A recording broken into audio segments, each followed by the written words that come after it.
We all love and are intrigued by a big red button.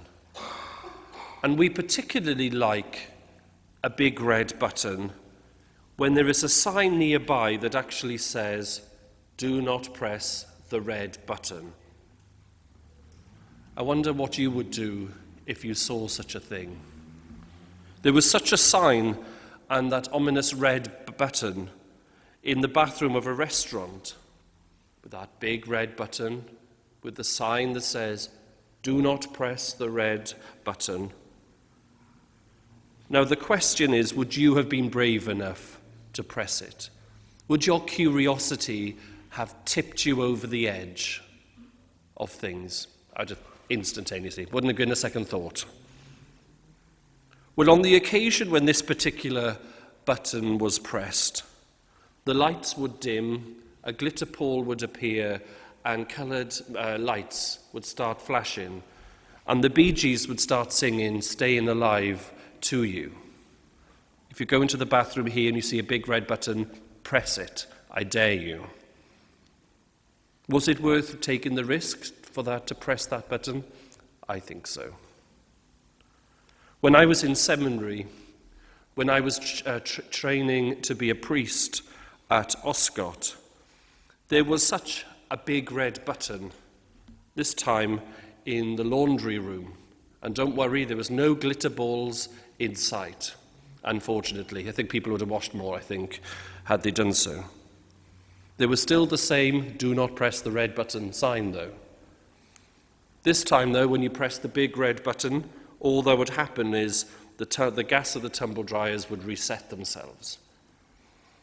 Although it's important, not quite as glamorous, I think you'll agree, as a glitter ball and the Bee Gees. This weekend, we have the opportunity to recite that great old saying, "Pinch punch, first day of the month."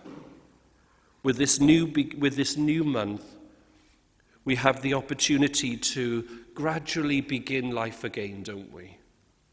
Life will seem to start anew, to start afresh, the new beginning. And aren't we lucky that throughout the course of the year, we are blessed that there are several of these new beginning moments throughout the year where we can press that reset button.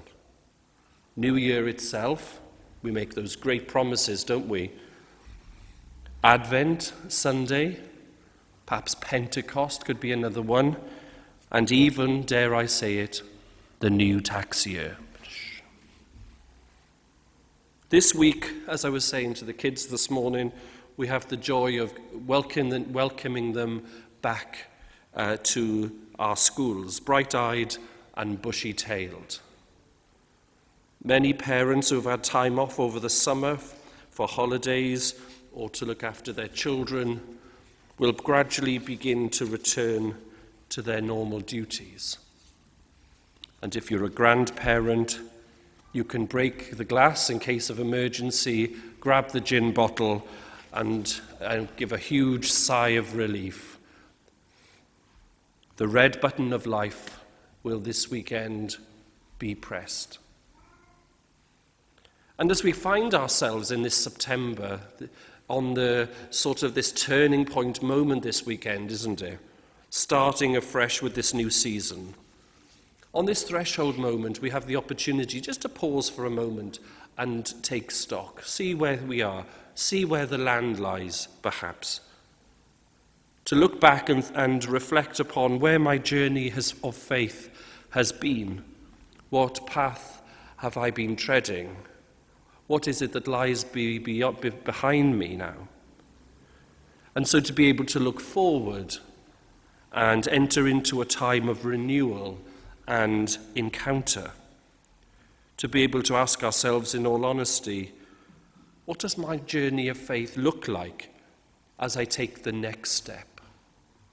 What does it look like as I take that next step into the unknown?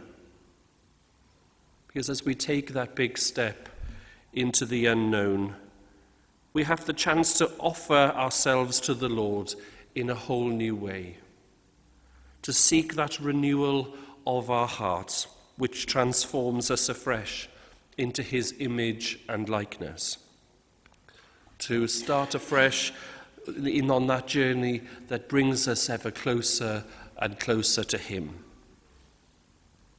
And so the starting point of our prayer then during this time, during this transition moment time here, this one of renewal is one of gratitude and thanksgiving.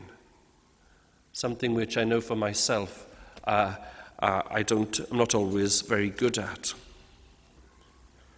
Doesn't St. Paul in that second reading encourage us to do just that?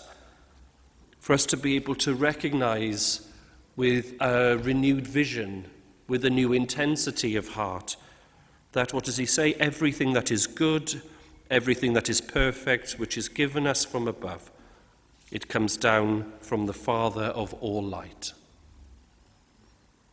If we are able to begin again, if we are able to press that great red button in our lives of faith and discipleship, if we are able to begin this new time of renewal with the pure act of gratitude and thanksgiving to God, then imagine how God will be able to work with us and work through us. How we would be able to approach our vocations to discipleship and mission in a whole new and exciting way. The Lord has big plans for each and every one of us in our parish family. Let us be glad that we did press that big red button. Let us be glad that we're able to make ourselves vulnerable as we step out with a new heart and a renewed heart into the unknown. And so take up the challenge that has been entrusted to us by the Lord. Amen.